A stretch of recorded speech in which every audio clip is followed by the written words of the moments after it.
What is going on, everyone?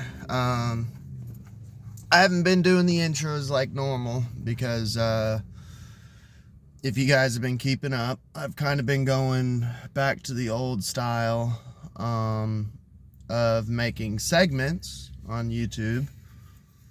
And if it's long enough, in my opinion, which is 30 minutes or longer, then I'll put it out as a podcast. If not, I've just been stitching them, putting out segments on YouTube, smaller videos, which if you're on YouTube, that's probably what you prefer anyways, rather than a podcast format. But if you listen on Spotify, you're getting segments, separate videos stitched together as one full podcast. So this might be kind of old news for you if you're on Spotify, because sadly, I have to go to the house, edit it. We've been in the middle of a move. If you've been listening to previous episodes, so you know what's going on. But thanks for tuning in. I'm sure this will get stitched with something else. Stitched with something else probably, because I really don't have too much to talk about today. Luckily, no drama. Seems like everybody's kind of chilling out a little bit as far as Russell Brand, Jacob Israel, Truth Seeker, all that. And like I said, I was expecting to get huge blowback from that Russell Brand episode, which I didn't, and that's good, because anytime I've covered like YouTuber drama, I'd say the worst was when I covered Tyler from Secure Team, which that was probably one of my biggest episodes that like blew up, dude. My phone was insane, my inbox in the comment section. And the sad thing is, I never even really was bashing on the guy. I was just talking about recovery and him needing help. And but man, you mess with people's idols, dude. They swarm you. But I mean, I could care less either way, because I have a very, I wouldn't say I'm very sound mentally, but it just depends, man. Sometimes I just deal with BS, like very chill mode, you know, kind of like a gangsta.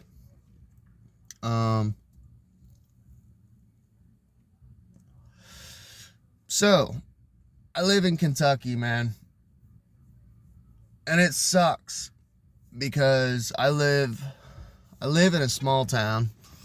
Well, I'm moving now. I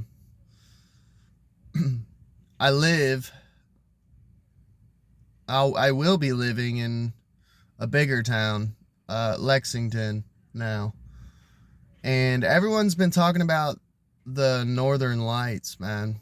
And I guess they were supposed to happen last night, but I haven't seen any. I mean, maybe it's because I'm in Lexington and light pollution, like city lights and all that, maybe it's keeping it at bay. And I have been driving during the day, heading to work before sunset or during sunset. So I'm not gonna lie, I'm pretty fucking jealous of whoever's getting to see this shit, because this is probably like once in a lifetime shit.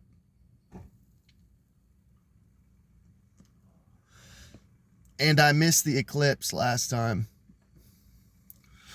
The last eclipse. I saw the first one, but I don't know. I don't know if this is just like a Mandela effect or what we're going to get into here in a little bit. If this is man-made or if this could be biblical. And by the way, I'm not a Christian, I'm an occultist, but I do believe that they use the Bible as a playbook. I've explained this to people multiple times. And William Cooper actually came up with the theory, I believe it was William Cooper, that most of these prophecies that are being fulfilled are man-made prophecies. Kind of like the red heifer. Which, by the way, did they ever actually sacrifice that red heifer? Hit me up in the comments, because I woke up the day of the night of the eclipse, because I work third shift. I sleep all day. And I tried finding it, if they actually sacrificed the red heifer. Supposedly they had found it or whatever. Does anyone know anything about that? I need to dig around and look. But I mean, from what I heard, they had like this little stage set up and it looked like super cheesy, and I don't know. I mean, you probably can't find the actual footage of it. I personally would like to watch it, because I'm a conspiracy theorist, and I'm not like your average conspiracy theorist. I used to be in a horror punk band, and I'm a huge fan of horror in general, so not that I'd be watching the sacrifice being like, yeah, this is awesome. But it doesn't bother me. I mean, I've been on Live Leak, I've seen snuff films and shit. Like, it just doesn't bother me. If anything, not that I support Andrew Tate or anything, because he's like tied in with CIA and shit, but he made a point one time of like, he said something real fucking off the cuff, out of pocket, like, yeah. And by the way, I'm horrible at impressions. Once in a blue moon, I can do a really good impression of someone. I've been working on my RFK Jr. one, which that one's not too hard. You know, we're going to get into RFK Jr. and stuff here in a minute. But, Andrew Tate said something real fucking crazy one time about,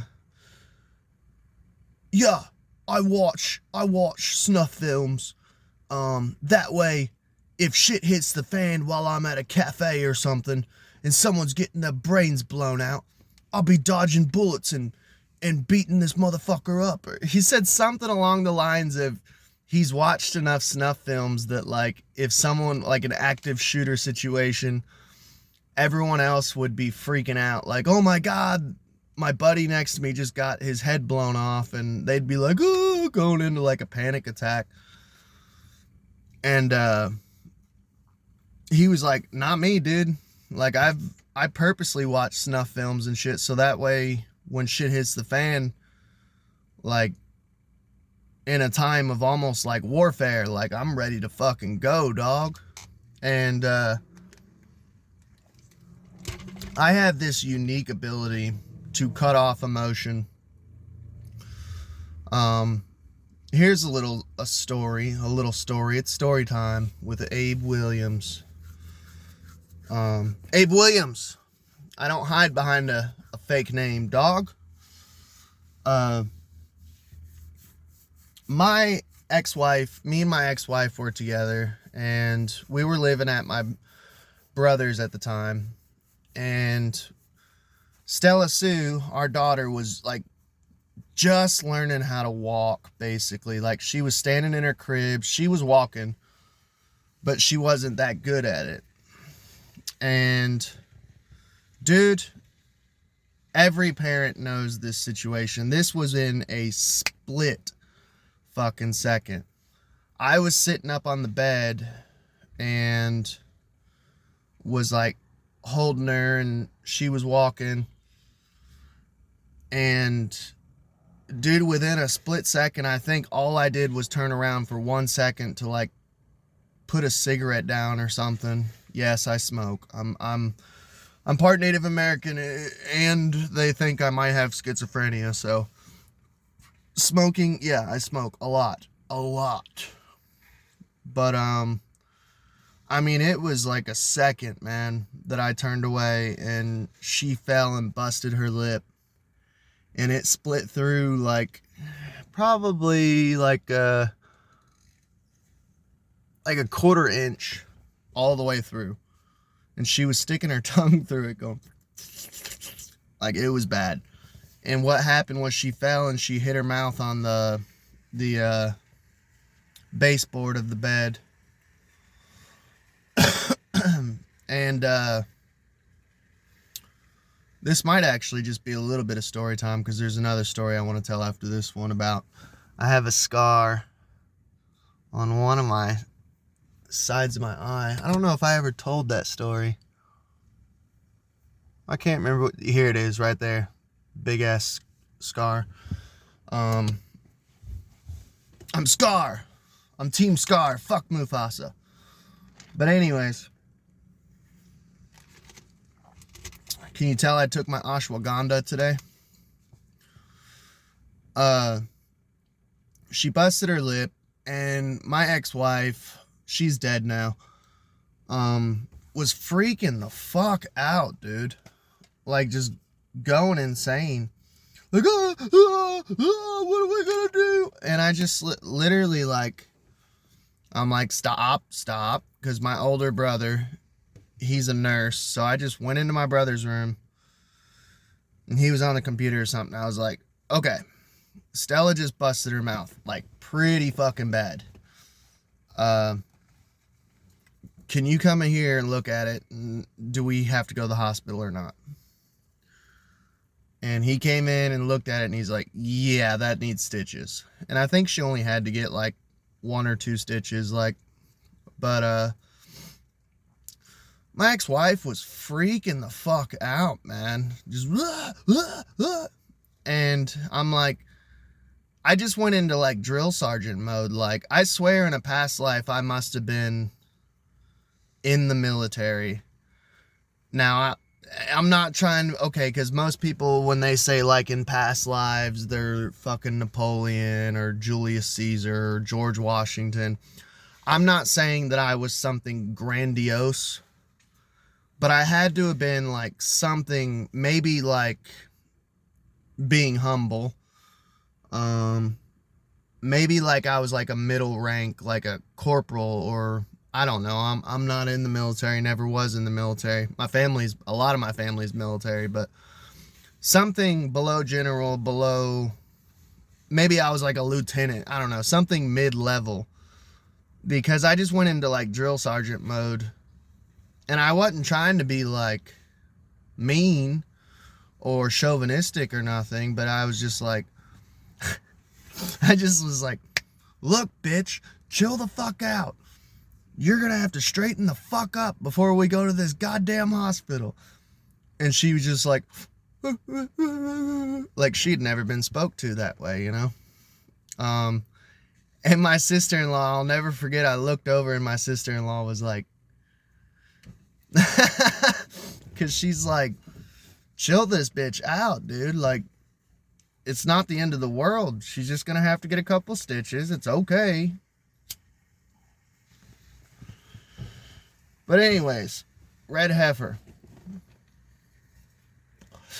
Oh, how I got that scar was I was a little kid, and I'm a Florida cracker. I grew up in Florida, and I don't think I ever told this story before, but y'all ever been godsmacked is what my parents called it.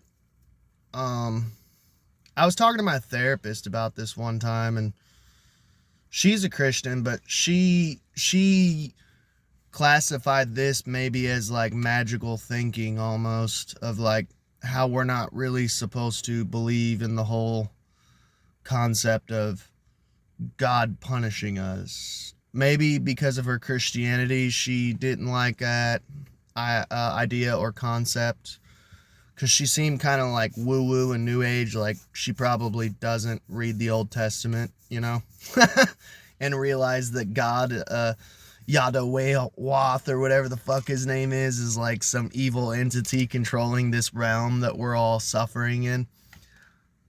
Oh yeah, she probably believes God is love. The biblical God, not some interdimensional parasitic archon. Like I believe. Gnosticism. But if you've ever been God-smacked, you know when you get God-smacked. Of like, honor thy father and mother. And I remember like riding a bike around this loop, this cement loop that my dad built. A loop driveway. Well, more of a U driveway. And riding my bike and my mom hollering out the front door, "Come on in, it's time for dinner." Or time to take a shower and it's getting dark, you need to come in. And me in my head going, oh, I can do 2 more loops. You know? And I remember my father reiterating this because he did the same thing as a child. And me just wrecking my bike, busting my chin on the handlebar, going over the handlebar, smashing my testicles on the frame, getting gravel in my fucking guts, bleeding, scraping knees. The worst wreck you can think of, and it's because I didn't honor my father and mother and do as I was told. It's called a God smack. But the way I got my scar was almost the same way. We had this brown coffee table with gold trim around it. Not real gold, but like artificial gold. It was a nice coffee table. Luckily, it had round edges. Otherwise, it could have fucked me up even worse. But I was spinning around, and being a kid from Florida, which is why I brought it up earlier, previously. Dude, this ashwaganda's hitting hard, stimulating my brain. I was pretending to be a hurricane. I said, look, I'm Hurricane Abe. Or Hurricane Abraham. My mom told me, stop doing that. She told me like twice probably. And I didn't fucking listen. Got dizzy. Fell face first into the coffee table. Busted this. And this, honestly, it's healed up pretty good. But I mean, you could still see it. It definitely needed stitches. She said you could see my cheekbone. But they did what they called a butterfly. They just kind of put one piece of skin over the other, and then they duct taped my face. And it was during summer vacation, so I had duct tape on my face for like, I think like a week or 2 weeks or something, or basically until it fell off. Because we were poor as fuck and didn't have health insurance at the time. And she didn't want CPS involved or something, which I don't blame her. So yeah, I would like to know what's going on with the red heifer. But the Northern Lights, man, I haven't got to see them, and I'm kind of jealous of all y'all who have got to see them. What's going on? Does anyone else, is this a Mandela effect? Am I from a different reality? Because I feel like every other fucking day, there is something going on with the sky. Whether it be solar flares. I was listening to Leak Project because I resubscribed to them. There was a reason I unsubscribed to them. Maybe one day I'll tell that story. I was mad at him for a while. Which I need to talk to my brother about stolen shit, because someone stole my theme song to this podcast. The JFK opening one. Me and my brother made that together. And someone stole it. And I'm not going to say who. But this is like the 3rd or 4th fucking time that people keep stealing my shit. And either not even giving us credit. And I think this one pisses me off even more because it's my brother. I'm very protective of my brother, and he put in a lot of hard work making that intro for me. and someone just ripped it off and stole it, and they're a bigger podcast. And so now when people hear my theme song, they're going to go, oh, you stole it from them because they're a gigantic podcast. And I'm going to have to sit here and go, no, check out when I first started using that theme song. The date, you know? It's irritating. It's fucking irritating. I don't like thieves, man. But anyways, I was listening to Leak Project, and he was explaining that hopefully you all didn't throw away your solar eclipse glasses, if you still have them. The reason why I'm saying this is, well, for one, I keep everything, dude, because I like memories. I have, like, literally boxes and boxes of photos. When I'm gonna have fun when I'm a 90-year-old man, if I make it that long, I'm gonna have fun looking back on my past and seeing everything I got to experience and stuff.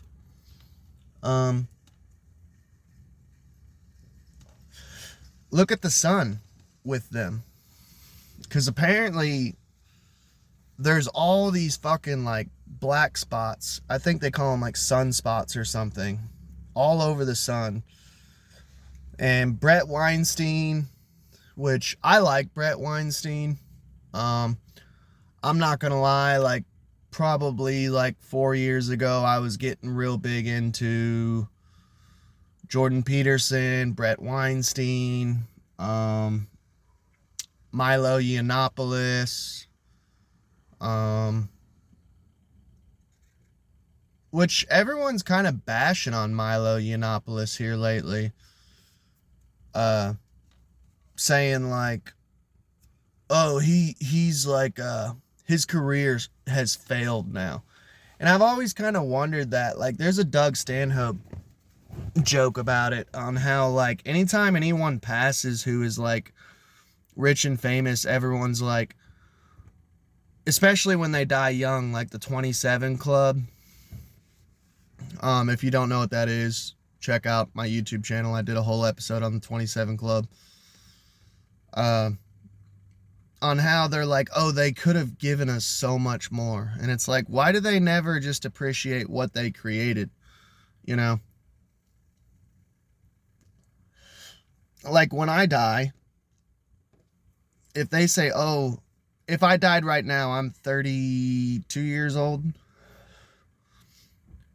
I'm sure there's going to be some dumbass in the comment section that's going to go, oh man, this sucks. He could have given us so much more. It's like, well, shit, dog. I mean, in my lifetime, I've created art pieces. I've created probably like 10 different paintings, actual art pieces that are beautiful. I had a band for 3 years, you know, played in front of 300 people. Made it in the newspaper multiple times. Me and my brother make music once in a blue moon. And I'm not patting myself on the back. I used to write for a newspaper. Like, my content is out there, dog. You know, like, when does it become a point of like, okay, they're not making that much shit anymore? Like, Milo Yiannopoulos, apparently, from what I heard recently, was he stopped being gay. I'm just gonna leave it at that. And he found Christianity, and he's Catholic now. So now he does a radio show with this older Catholic woman. And they sell, like, it's like kind of like what you would see at 3 a.m. in the 90s on late night television of infomercials. He does infomercials now, but it's kind of like a call-in radio on Catholicism. And I don't know, I just like, people are like, oh my God, he's went so downhill. Like, why? Because he's given up the fight of like trying to fight social justice warrior bullshit. Like, who cares? He wants to chill out and do his own thing. Like, he's still making content. It's still call-in radio. It's still talk show shit. He's just dedicated his life to Jesus now. I mean, kind of like a callback to my previous episode on Russell Brand. Like, why can't you guys just be happy for someone? Like, why do they have to? I don't know. Why do we expect so much from people? And like, it's almost like greedy, like, give me more, like you could have given me more, you know? But Bret Weinstein had put out some sort of podcast talking about, he wrote a paper on solar flares and solar storms and how it's going to knock everything out and it's going to be the end of the world. Now, there's multiple theories of, because we had a solar storm event, we have weird radar stuff that we're picking up on the globe or the plane, whatever you believe, like huge fucking radar anomalies. We have the northern lights, which are being able to be seen in like parts of America where we never could see them. Unfortunately, not here in Kentucky, because I really want to see it. And I think like England and Ireland got to see it. It's been going on for like 2 or 3 days now. I want to talk to my brother who's in Tennessee and see, like, are you seeing any shit out there? Because I think he lives out in the country.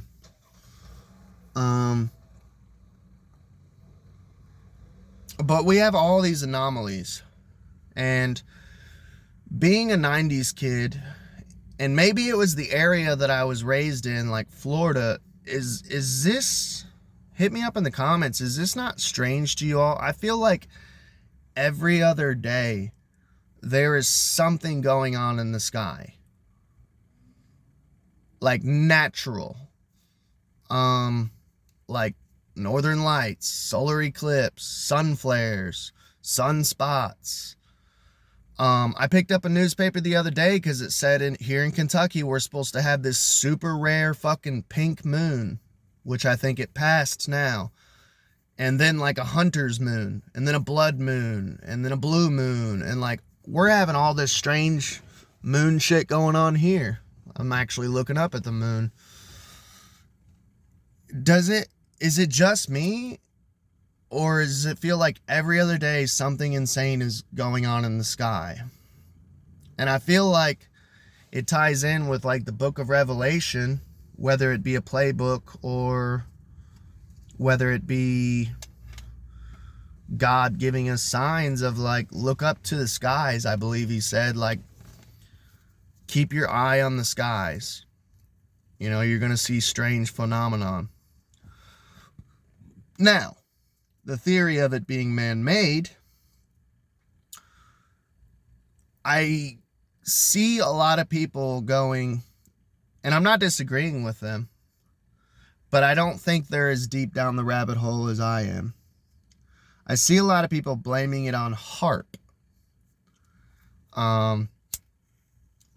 Now, did haarp recently launch some sort of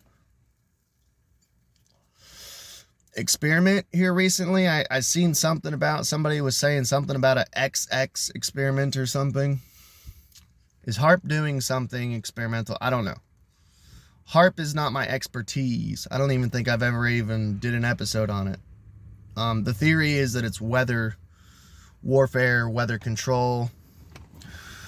I mean, you can get into Kennedy and Operation Popeye during Vietnam and all that jazz. Is haarp doing something? Checking the time. I think it could be test runs with this Northern Lights and all this weird sky anomaly stuff. I think it could be test runs of Bluebeam. And they're already mentally prepping as like Harvey Weinstein, or not Harvey Weinstein, oops. Steen, little hat people. Epstein, Weinstein. Don't get me down that rabbit hole. That's something I probably will never do episodes on, is the little hat people. I talk a little bit about Zionism and the Talmud and stuff. I dabble in it, as far as like talking about how evil the Talmud is and stuff. But Bret Weinstein put out this like horrifying podcast about how it's going to be the end of the world if these solar storm knocks everything out. So I think to me, it's like they're tying together Bluebeam and Cyber Polygon, and I keep bringing up Cyber Polygon.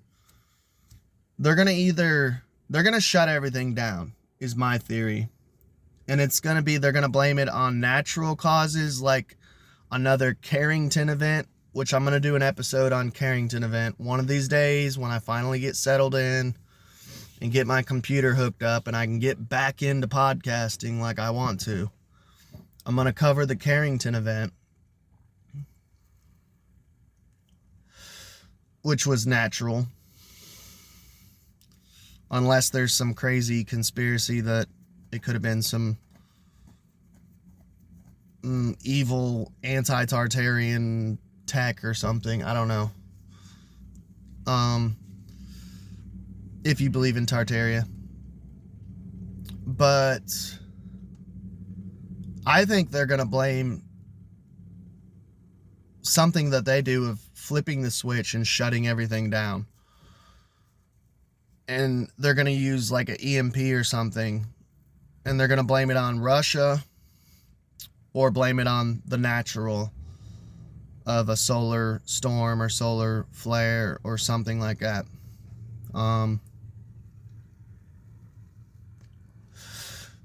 But it's actually Klaus Schwab pulling a lever, being a sick son of a bitch. Pun intended, because isn't he sick now? Somebody said, I heard the other day from Sam Tripoli, I believe, that Klaus Schwab might not be doing too hot. Which, I pray for my enemies. I pray that he finds his higher power and learns his lessons and changes his ways on his deathbed. You have to pray for your enemies, man. But I don't know, there's a lot of fear-mongering going on, which this all goes back to my rapture video and Save Yourself. Go watch that video, because I don't delve into the fear-mongering. I just ponder and I theorize while I sit here before work after dinner and chill out and theorize. We're all still alive after the solar storm. Bret Weinstein was wrong. They didn't pull off Cyber Polygon yet. But get prepped, man. Get spiritually sound. Get water. Get ammo. Get gold and silver. Pull some of your money out of the banks. Not all of it, but pull some of it out.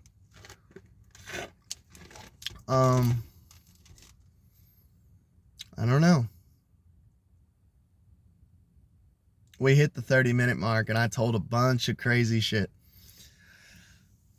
I hope I'm not too scatterbrained, and I hope that you guys got something out of this. What's going on? Is it HARP? Is it man-made phenomenon in the sky? Does it seem like the sky phenomenon that is supposed to be natural is ramping up? Is it just me? Is it Mandela type shit? Did we slip into a new reality where there's always something every other day going on in the sky? Are they testing Bluebeam for the great Bluebeam experiment that they do, whether it be aliens coming back or Jesus coming back or an amalgamation of all the gods in the sky? All the religions become one world religion. What the fuck is going on in the sky? I guess is the whole point of this episode. And hope you enjoyed story time. Hope you enjoyed the ramblings of a madman. I love you all. You all have a good day. Catch you on the flip side, unless I see you on this side.